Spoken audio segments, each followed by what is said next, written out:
Initial driving.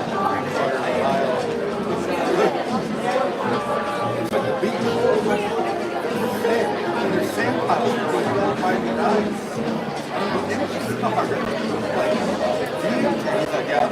He's actually going to buy him like a bobcat. Before the bobcat. He's going to buy one. He's going to do it all himself. There's so much to do.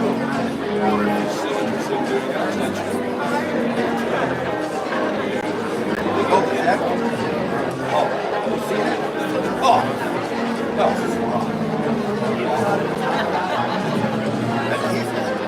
He seems to be convinced that the what's underneath is still pretty good. I'm not sure. Won't know if he figures it out. I'm thinking the top is so high.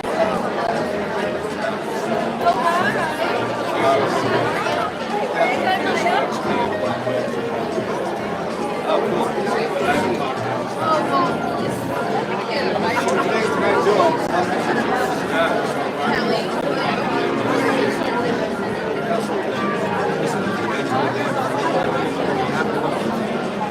Well, right. Whole property. Transform. No, his house is up. He's got a little brook behind him.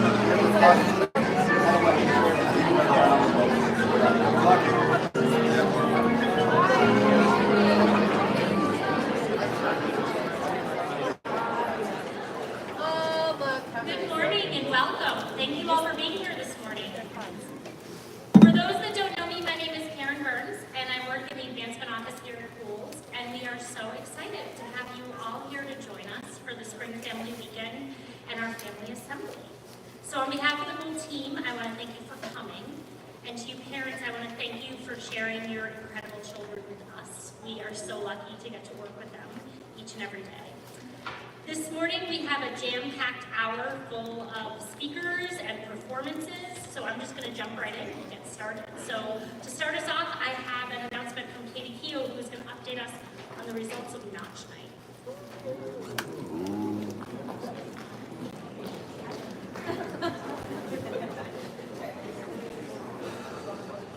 Good morning, everyone. I want to thank everyone that came out to Notch Night last night.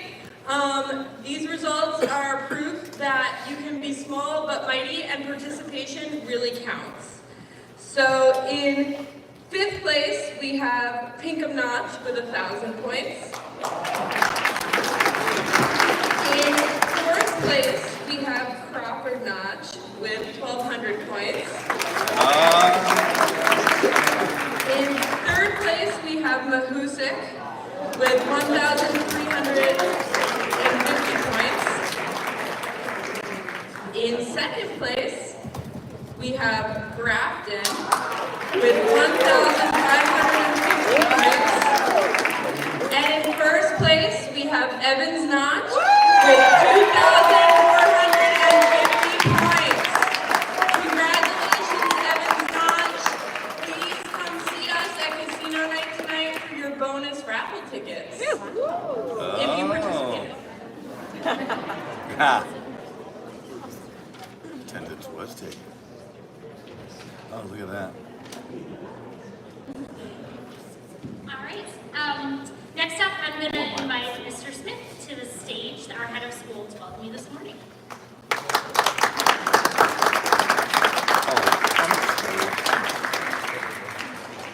Good morning, everyone. Welcome. I've been told that the clouds are going to part later this afternoon. We'll have some clear skies and some sun for our athletic games. I look forward to seeing all of our parents and families and students and performance out there. It's been a great weekend. It's wonderful to look out on this sea of shining faces, to see all of our parents in the audience. We are, again, so appreciative of your support and of entrusting us with your children and giving us the opportunity to work with these kids. We love them. We love being here. We love the work that we do day in and day out. I have a few people that I want to just thank or recognize. Some of you may not notice, but those of you in the audience who have been here before in this auditorium, maybe some of you who were students here years ago, eons ago, Marty Groman and others, who else are looking at here, will notice a few changes. And I think it's important to point out some of the work that goes on behind the scenes here, that Karen Burns and her development team, and myself, and Board of Trustees are constantly working on, is getting folks to give back to Gould in ways big and small. One of the big ways recently was in the form of a donation by the Marlin Family Foundation, whose grandson was a student here about a decade ago, gave a gift of $250,000 to renovate Bingham Auditorium. And so you'll see a couple of things here. This large new screen is part of this, the brand new projector is part of it. But over March break, this whole room was stripped down and repainted with brand new paint. We have a brand new curtain here, which you can't see, but it's blue. It replaces the red one, which may have been the original one from when the building was built. And we have new matching blue curtains that are on a switch, so we can open and close them on command rather than having to pull them. That are coming, that'll be installed later. But it's been a wonderful addition, this room. That's part of our Performing Arts Initiative. It's part of our Bingham Auditorium and Bingham Building renovation initiative. There's another component of this that's coming that was part of a separate fundraising drive this summer. We're going to be building the North Quad out here, and that's going to be exciting. Some outdoor performance space, and meeting space, classroom space, and amphitheater space that's coming as well. But thank you very much to the Marlin Family Foundation for caring and sharing and giving information.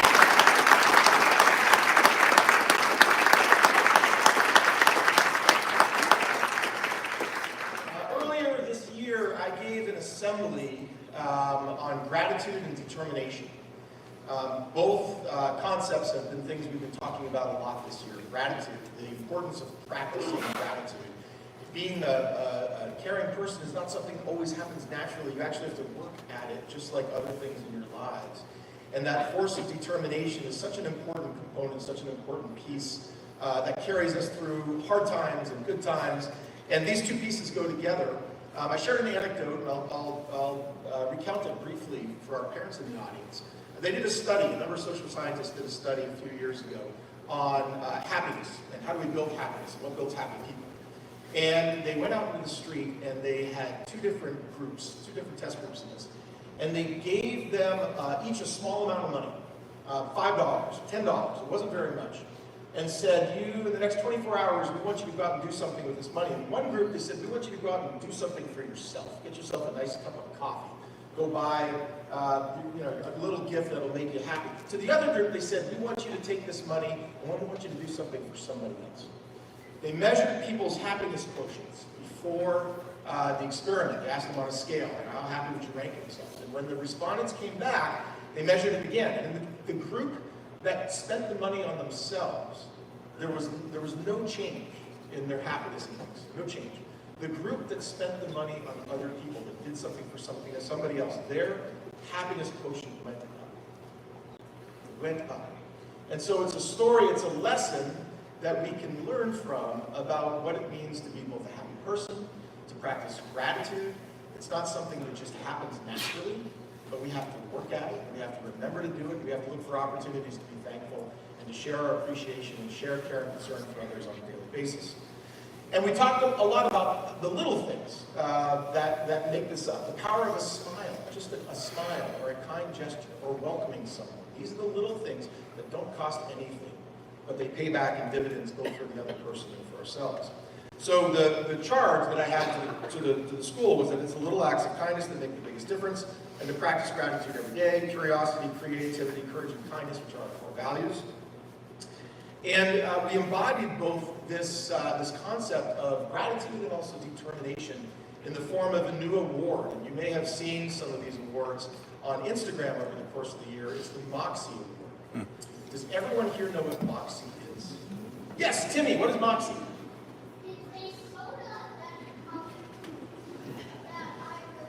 It's a soda. Does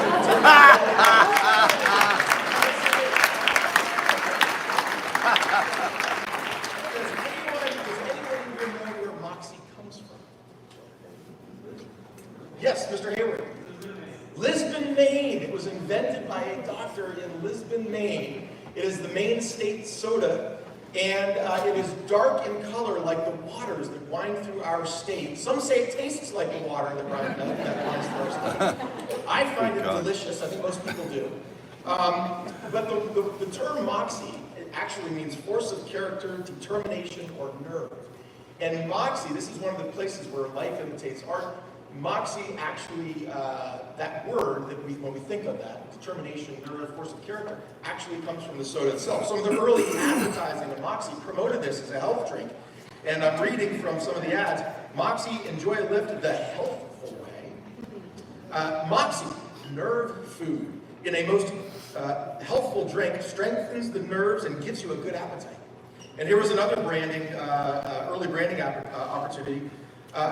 Cools, refreshes, and feeds the nerves. Moxie Nerve Food. The warm weather food drink. Enjoy cold, I guess. Not a stimulant, but it invigorates and nourishes the whole system and gives an appetite. For sale by druggists and grocers. Anyway, Moxie is the oldest soft drink in the state. It actually predates Coca-Cola. And we have been giving out Moxie Awards this year for force of character, determination and nerve, and also acts of kindness. And I have a couple of Moxie Awards to hand out this morning. There are two, and there's actually 3 students we're going to recognize. 2 of them are not here because they are off at a cycling competition. But I thought this was a great story I wanted to share. So this first one is an anonymous nomination, and anyone can be nominated for Moxie Awards. Students can be nominated, adults can be nominated. Anyone here that works at the Gould or goes to Gould can be nominated by each other. I get their nominations and just read what they wrote. So this is an anonymous nomination from another student. I think that Gavin O'Connell shows Gould core values very well. He's an extraordinarily generous person and has strength of character. His confidence helps guides others, and he can hold a leadership role in our community, which goes hand in hand with his strong determination, perseverance, and resilience when it comes to helping others. Gavin O'Connell, are you here?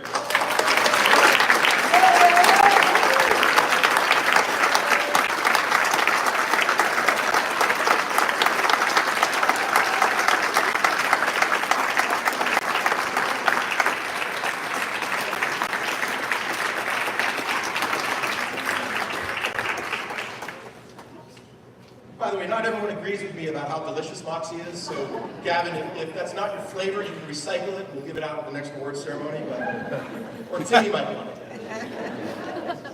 Okay, this second one is to nominate Parker Welch and Parker Nellis. They're both cyclists. They're racing in a gravel competition today.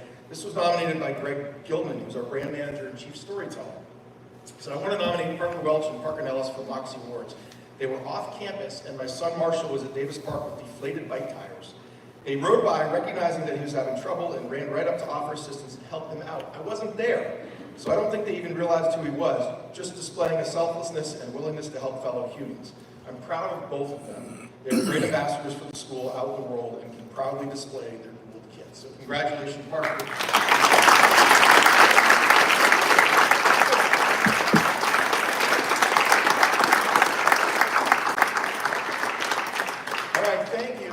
About to be treated with some Moxie from students up here on the stage. You're going to see some examples of determination, force of character, nerve, and our core Gould values demonstrated both in performance, live performance, and also some tales and recounting of some of their travels and adventures on 4 Point. But thank you all so much for being here, and welcome. look forward to seeing you out and about today.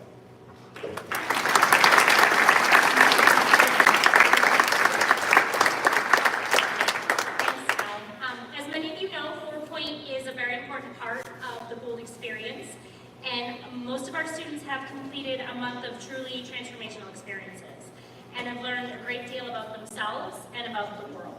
So today, we are very lucky to have student speakers from each grade who are going to come up and just share with us a brief reflection on their 4-Point experience. So we're going to give a lot of love and support to these student speakers, and to start us off, Osi Hedden is going to talk about her 8th grade 4-Point, where students completed service projects and traveled to Mount Washington and Boston. So please welcome the students.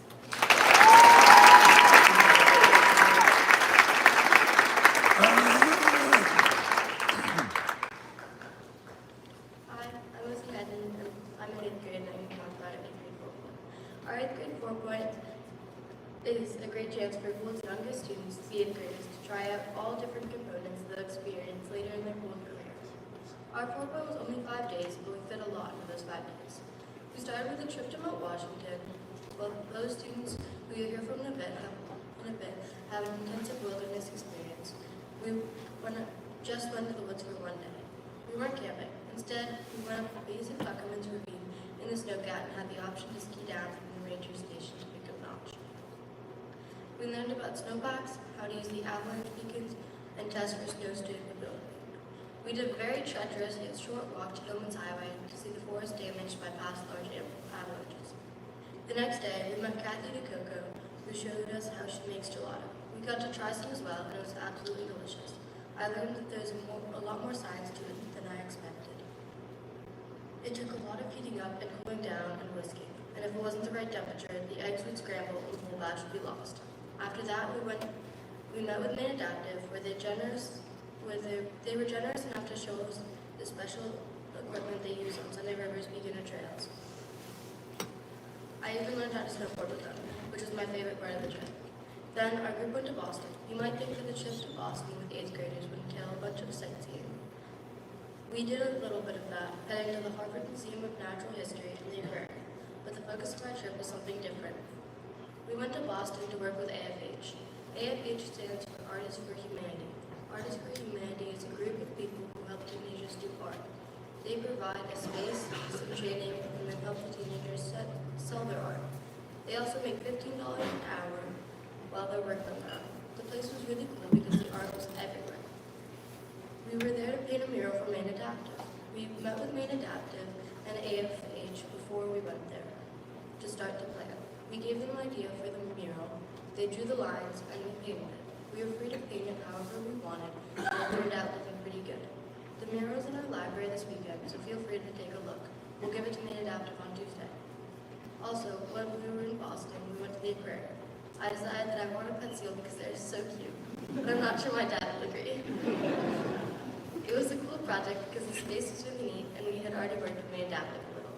This trip really got me excited for next year's 4-Point. I haven't had the chance to do more traveling, but wait until you hear about where their adventures took them.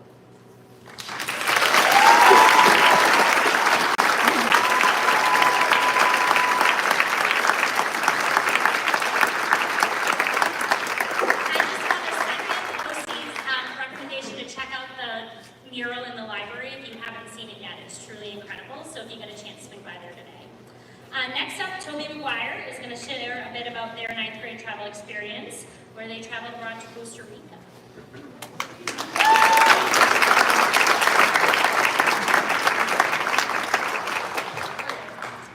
Hi, my name is Toby McGuire. I'm a freshman and I'm from North Carolina. This school year, I was lucky enough to have the opportunity to travel to another country, Costa Rica. This was with my peers. I had never been to another country before, so it was really exciting, but it was very nerve-wracking traveling with people you're not really close with yet. So yeah. But having this opportunity to travel and be immersed in the culture is something I'm forever grateful to have experienced. What our trip guides, Andy and Mario, taught us is that there is a difference between actually going to a place on vacation and going and experiencing a location. We got to experience so many different places, some longer than others, so we could actually take it all in. If you've ever been to a different country, or even another state, you'll know that things are different everywhere. food, speaking, mannerisms, it's all different. The whole program helped us to stay busy. There was never a moment when I didn't find myself preoccupied or bored. One of my favorite places was a cot crow, a turtle sanctuary that we went to on our 4th night. We stayed there for 3 nights, and I found myself super productive there. Since it wasn't turtle season, which is November, we didn't get to see any turtles, but that's okay, because we got to do a lot of community service for the sanctuary, like breaking up a lot of leaves. Instead of going to a lot of resorts or big flashy places, we went to a local business that provides jobs for families that don't make a lot of money. They teach kids, often their own, arts, sports, dancing, and so much more. We were invited to watch the kids have a dance recital that they've been practicing for so long for, and then we were invited to dance with them. And I got to wear one of those super long flowy skirts, and it was super cool. We went to a national park, Corcovado, which was something incredibly eye-opening. All my life, I've seen pictures of animals, and I don't know, I've just seen a lot of pictures of animals. I love animals, but it never occurred to me, I've never seen them in real life before. I had never seen a sloth, a tapir, spider monkeys, all kinds of birds I'd never even heard of. And now, I have, and I got to take pictures of them, so now I can look at my own pictures. The animals in Costa Rica were something I really enjoyed. They were so unique and interesting, and there were so many dogs. So many dogs. To the point you didn't know if they were strays or if they belonged to somebody. They just went everywhere, and they were really friendly, especially to the tourists. During our stay at Cot Crow, we traveled with a guide through a forest that he owned. We were joined by Jonas, a student from Germany that was doing volunteer work teaching English to children at a local school across the street. Another fun fact about Costa Rica is they use a farming system called polycropping instead of monocropping to produce more luscious plants and fruits that can grow more successfully. Our guide had been maintaining this forest himself. He could have cut it all down and made more money monocropping for individual crops. There was the forest portion and the farm portion. Heading through the farm, we met at a house where it had a life-changing experience. There was an indigenous family of about 13 people there. These people came by foot from other places like Panama and Colombia to work for different coffee farms. These people had never seen any foreigners before. Nonetheless, 2 kids from China, a kid from Japan and America, and Germany, all at once. They got to experience us, and we got to experience them. And that's what's so special about the school program. It's something I will never forget this. Thank you.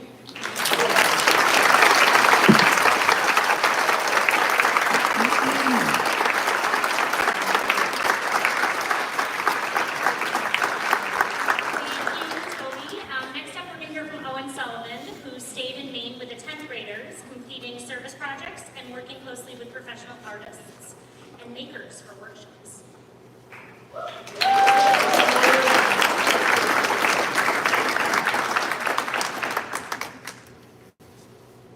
Hey everyone, I'm Owen Sullivan, and as a student in the 10th grade, I was able to attend 4 Point here on campus for a week.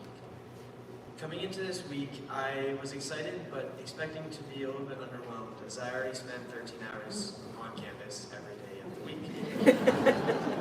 I had heard good and bad things about sophomore 4 Point, so I didn't know quite what to expect. On the first day, I moved into my dorm room in Davidson with my roommate from last year, Elias Kelly, and we hung out and talked just like we used to. Everything was going great so far. On the second day, we were assigned to a different location to do community service, such as working at food pantries, organizing and packing medical equipment, and making meals for families. I was assigned to go to Norway and cook lasagnas for families in need. Preparing the lasagnas was very enjoyable, and we ended up donating our extra ingredients. Everyone in my group had a blast due to the fun people we got to work with and the good attitudes of everyone. I can confidently say that the strong majority of my class found that this day was very fun and impactful, and I would personally love to do it again. The next day was relaxation day. Some slept in. Personally, I and a group went skiing. We played broom ball at Hebron and watched movies at the theater in Auburn. Then we finished off the day with some delicious buffet food. On day 4, we started our workshops, where students would be able to make rings, clothes, cardboard masks, baskets, or learn new skills like gymnastics. I was put into a basket-making class taught by Geo Neptune, a direct descendant of the Passamaquoddy tribe whose basket-making techniques have been passed down from generations of basket makers. They taught us their ways and showed us their baskets in museums and very expensive personal collections. Over 2 days, we spent 12 hours making our baskets, which were about the size of a cup from Norway. For my second workshop, on day 6, I was lucky enough to get my first choice and be able to try my hand in sewing. We learned how to style clothing, use a sewing machine, and even sew on. Personally, I ended up not using a sewing machine and spent my time hand sewing individual patches onto a sweatshirt. This is the sweatshirt that I made.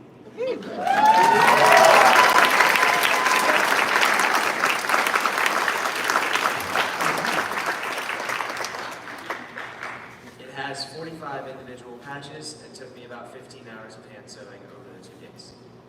On the final day, there were presentations from each workshop, and everyone enjoyed watching the circus. Overall, my classmates and I genuinely enjoyed our week on campus doing workshops and activities.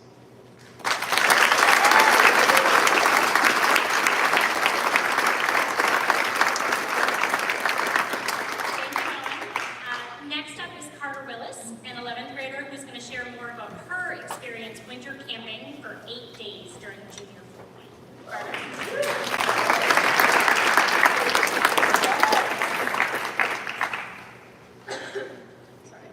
Hi guys, my name is Carter Willis, and I'm a junior here at Gould, and I'm here to shine some light on junior 4 point. The first thought that probably pops into everybody's head is the scary part and how challenging it can be. And yes, it is. 4 point was one of the most physically and mentally hardest things I've ever done in my life. But it taught me so much on how to deal with those challenges. On the 4th day in the White Mountains, the temperature dropped incredibly, and it was pouring rain. From hiking all day, everyone in my group was wet and cold. But Mr. Duggan told me that a way to warm my feet was to lie under my tent and pretend to bike in the air. So, listening to him, I did that. As I was biking in the dark with frozen feet and wet clothing on my sleeping bag, I didn't know what to do, so I started to laugh. Even though the air biking didn't work at all, it taught me that sometimes the best way to solve a problem is to just let it go and not bother you. Only focus on the things that you can change and control. Being in the woods for 9 days, with all types of weather, mostly cold, rain, and snow, was an eye-opener into how important it is to be present in daily life. You learn how to occupy yourself with things around you and observe nature in a way you normally don't. At first, everyone has the same thought about this trip. But as you see them getting off the bus on the last day, all you can see are smiles. I mean, they're definitely smiling because they can't wait to shower. But they're also smiling because they did it. And they did it while having fun. If your kids are upcoming juniors, I wish them the best of luck. And I tell them, you can most definitely do it. And that you get used to the smoking water and the burnt water in your food. Thank you.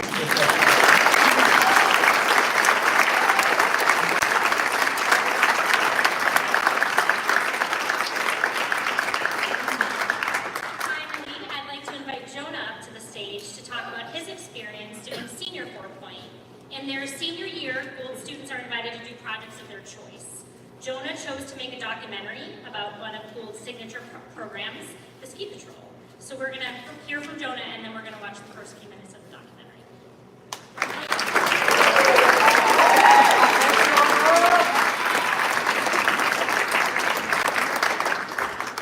Oh, that's a lot of people. Hello, I'm Jonah Mika from Nashville, Tennessee, and I'm going to share with you my experience on my senior 4 point project.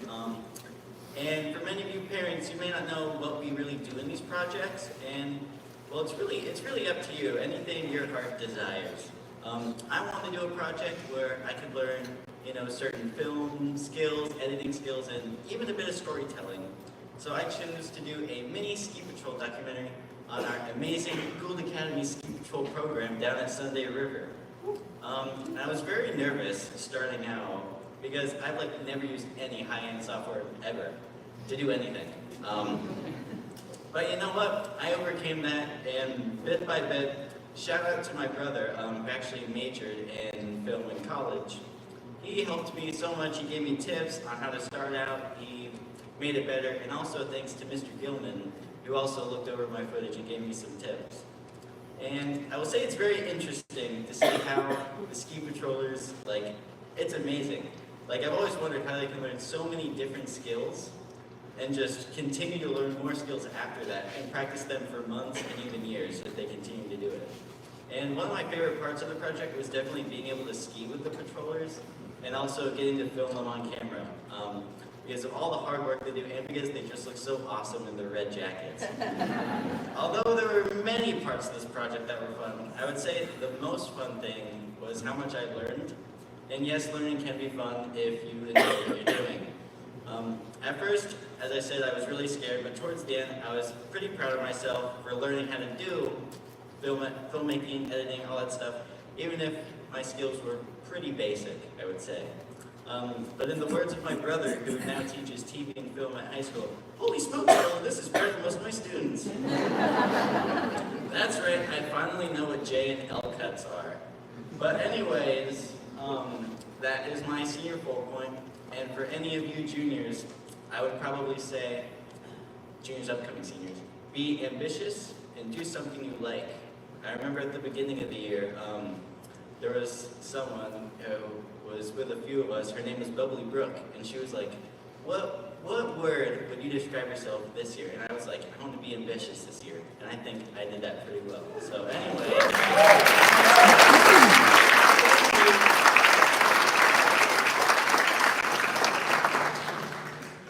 We're the only high school program that teaches people to become ski patrollers that's affiliated with the mountain. Completely incredible opportunity that I don't think a lot of people realize. People are really great, actually. Like The patrollers, the patrollers are really funny. they are so much, yeah, they are so much fun.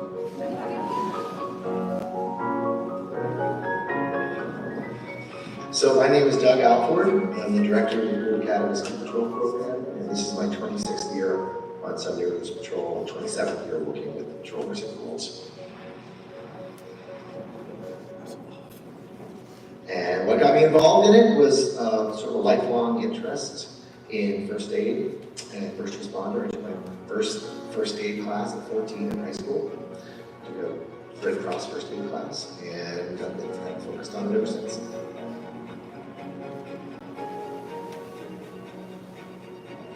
By definition, it's unique. We're the only high school program that teaches people to become ski patrollers that's affiliated with the mountain. So the students that go through our program as candidates, when they do finish their training and become jacketed, are actually jacketed patrollers at a ski area. So I'm Karen Constantine, or Miss Constantine.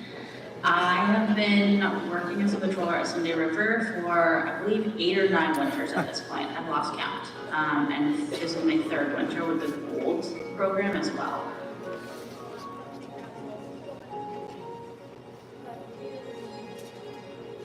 I originally decided to become a ski patroller because I did wilderness first responder.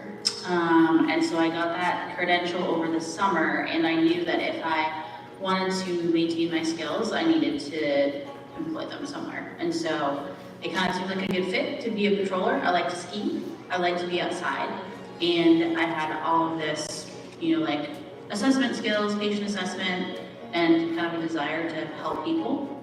And so ski patrol kind of covers all of that.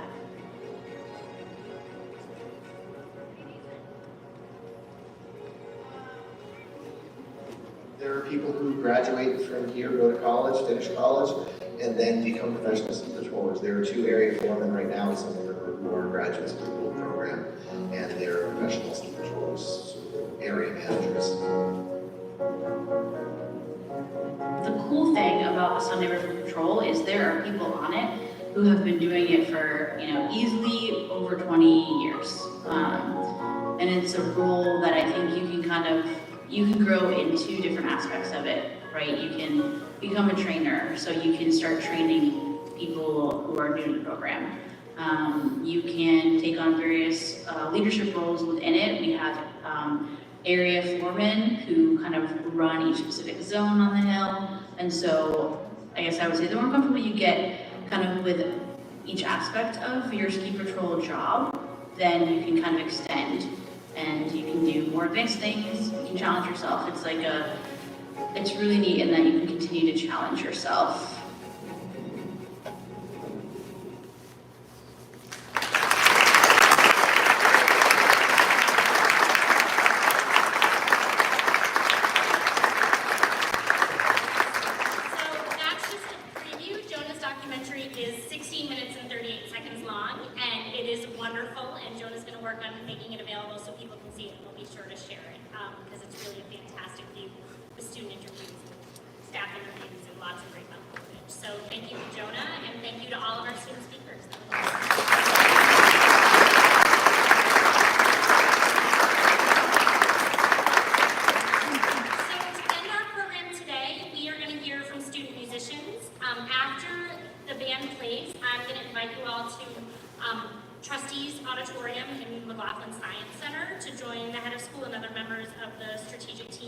To give some input on the draft strategic plan that's being crafted to guide Gould's future.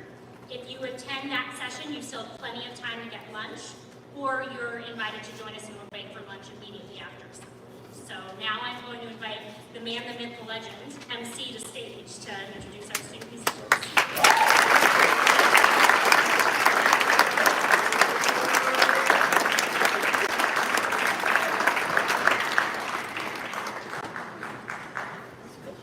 Burns is way too kind. So I'm just going to say a couple of words because I don't do a lot of speaking. I like to do things. I don't like to talk much. But I do want to recognize and let you know who you're going to see on stage today.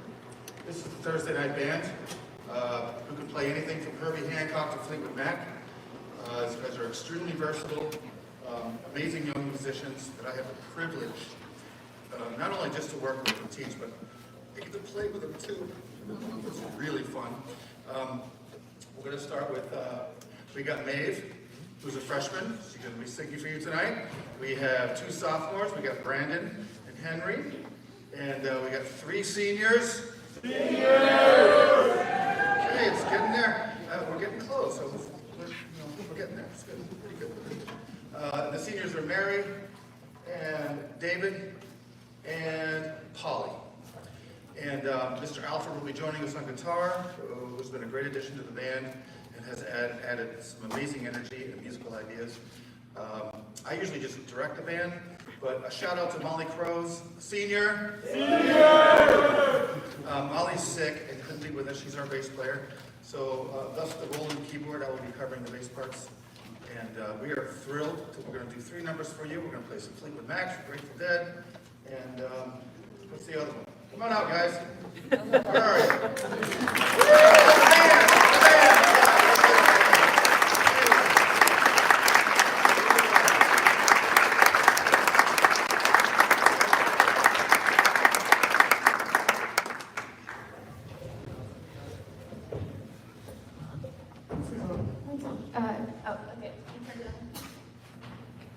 Dreams. Yes.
lacking in some direction.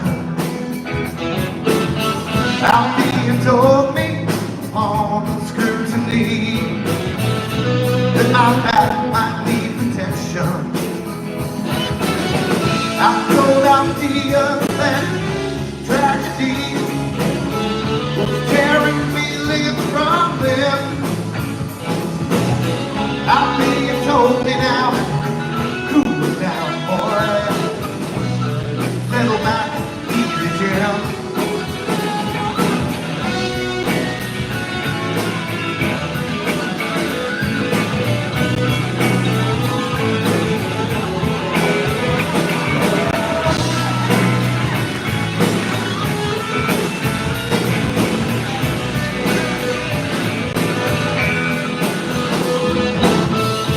Maybe Saturday's child all grown, living with a pinch of grace.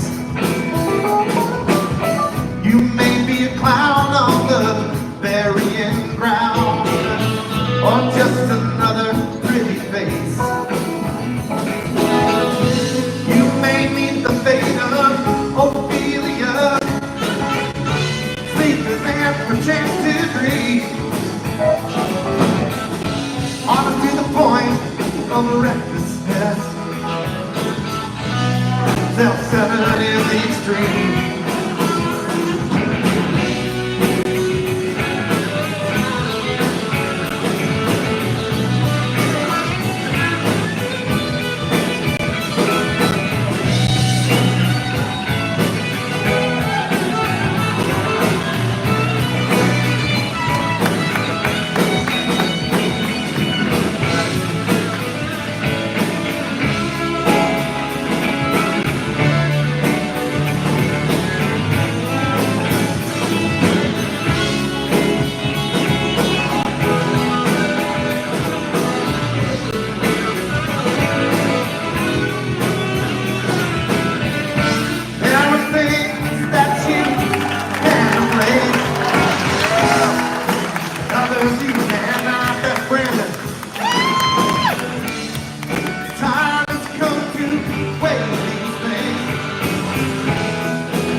Sorry, I don't know what happened there. Sounds back? Sounds back. Okay, great. Sounds back. Sounds good. All right, we got one more for you. And we got some feedback too. Hey. Sounds back, feeds back. Yeah, yeah. Often music will get immediate feedback. Right? So thank you all for coming out this morning. And I hope you're having a great weekend. And we're going to do a little something by the band.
said, do me a favor, come on, snacky family company. Take the load off Annie. Take the load free. Take the load off Annie. And the load went on me.